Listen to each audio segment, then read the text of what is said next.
Now there's a call for change.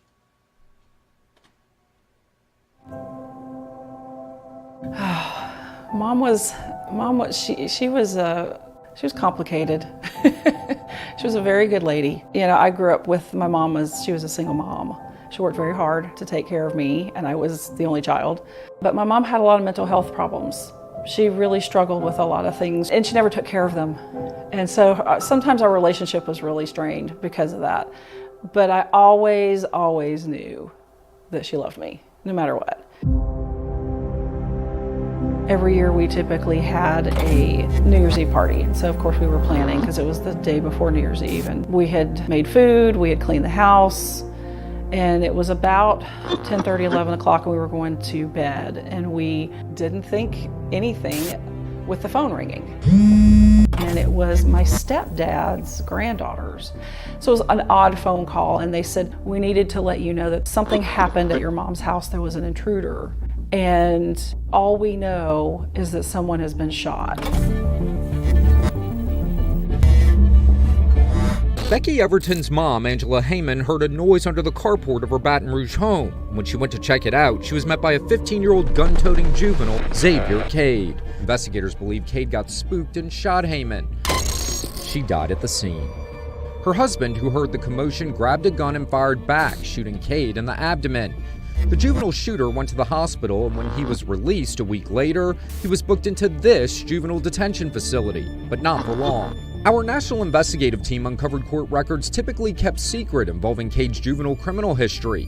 That file shows Cade spent 6 months in juvenile lockup following the killing until his parents posted bond in July 2020. We were just appalled that they send this child home that had committed murder and they just let him go home with no conditions on his release. He just went home. The following month, Cade's mom texted his social worker saying he disappeared. He's outfitted with an ankle monitor, but that didn't stop his criminal behavior.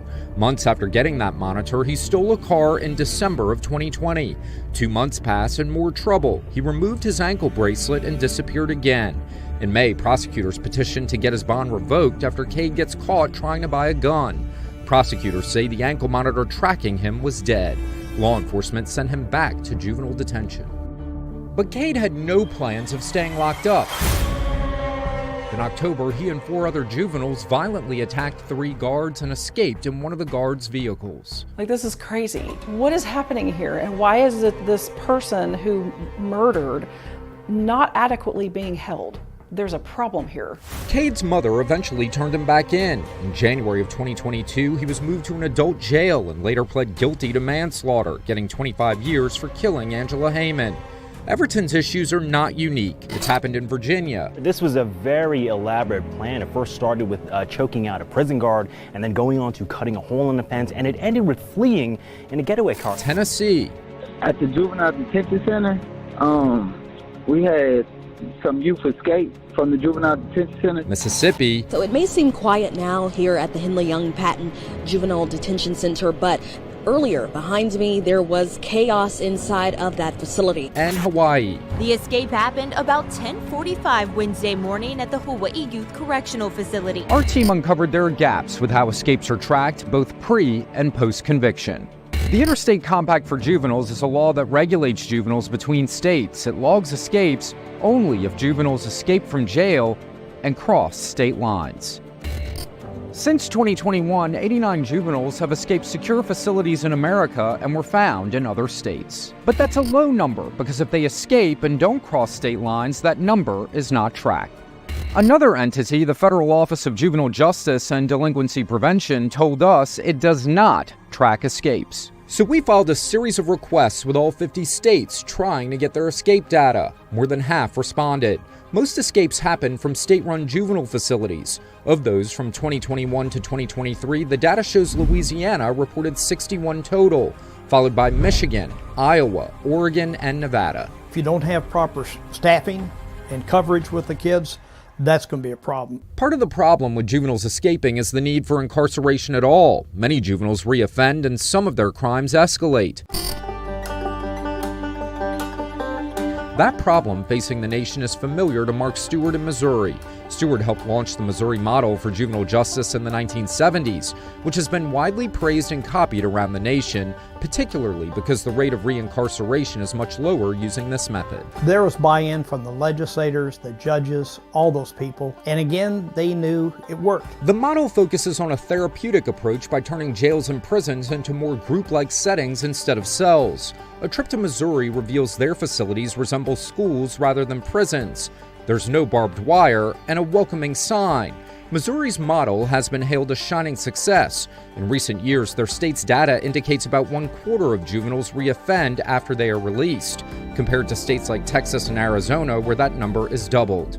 But the push to implement something like what's been successful in Missouri has also been wrought with challenges in some other states. Louisiana tried copying the Missouri model, but has encountered challenges in recent years. So it's kind of like a stool without having all 4 legs on it. If you do 1 or 2 or even 3, you're not going to get it done. So a lot of times people have the right intent, but they don't know what to do or how to do it. Obviously, the therapeutic model has not caught up with the level of criminal action that's happening. For Everton, she felt re-traumatized each time Cade committed new crimes with no way to control him. She wrote to her state lawmakers demanding a fix, but not much has been done. She's hoping another family doesn't experience her pain, as she recognizes transforming a complex juvenile system is impossible overnight. Our situation is a very prime example of why this is not working. I can tell you that something has to change. It has to change.